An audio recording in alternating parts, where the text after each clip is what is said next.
જય જોગમાયા મિત્ર. જો મિત્ર આજે આપણે આવી ગયા છીએ આપણા બ્લોઅર ને રિપેરિંગ કરવાનો છે. જો તમે આપણે હવે આની માથે ચડવાનું છે.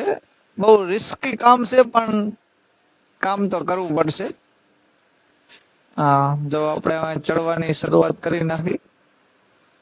આના આવા પિતા મારેલા છે ચડવા માટેના. હા, ચડવામાં પણ બહુ ખાસ ધ્યાન રાખવું પડે. તો તમે નીચે પડે ત્યાં જો પડી જાય તો બહુ શરીરમાં નુકસાન થઈ જાય એવું છે. હા,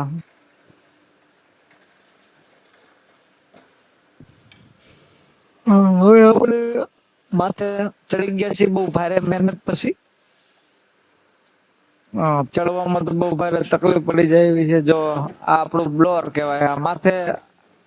આ માથેનો નજારો આ રીતના છે. આપણે માથે ચડી તો ગયા છીએ હવે. જો આ ઉપર ને આ ગેસની પાઇપલાઇન છે. આ બ્લોઅરની પણ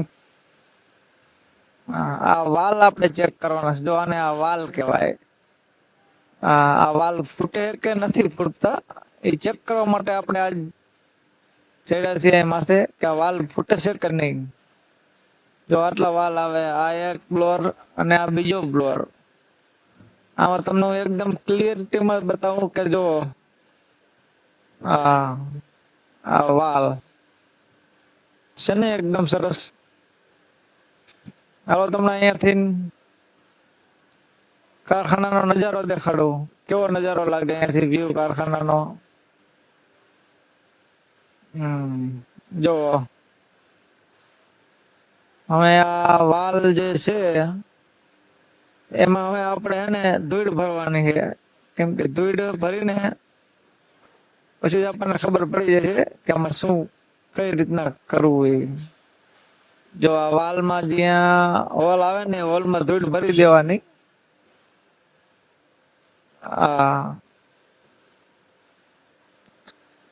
જેટલા વાલ છે ને એ બધા વાલમાં આપણે ધૂળ ભરી દેવાની છે. જો આ બધા વાલમાં ટોટલ આવા 20 વાલ આવે. જો જો આ રીતના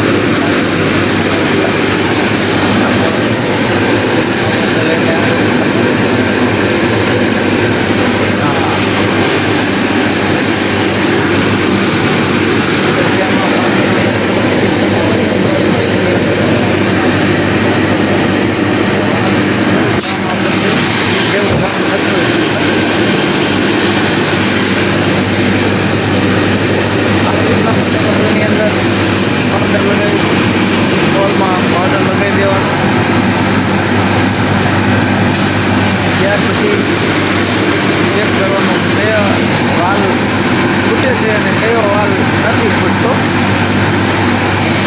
એ આપણે હવે આમાં ચેક કરવાનું હોય. અને આપણે ધ્યાન રાખીને જોવો તમે કયો વાલ ફૂટે છે કે નહીં.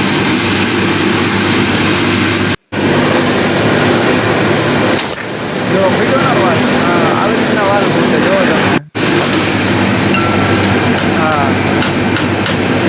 બીજા વાલ ફૂટતા નથી તો એને આપણે હવે ઠપકારીને જોઈ લઈએ એક વખત જોરથી ઠપકારી ચેક કરી લઈએ આપણે વાલને કે કઈ રીતના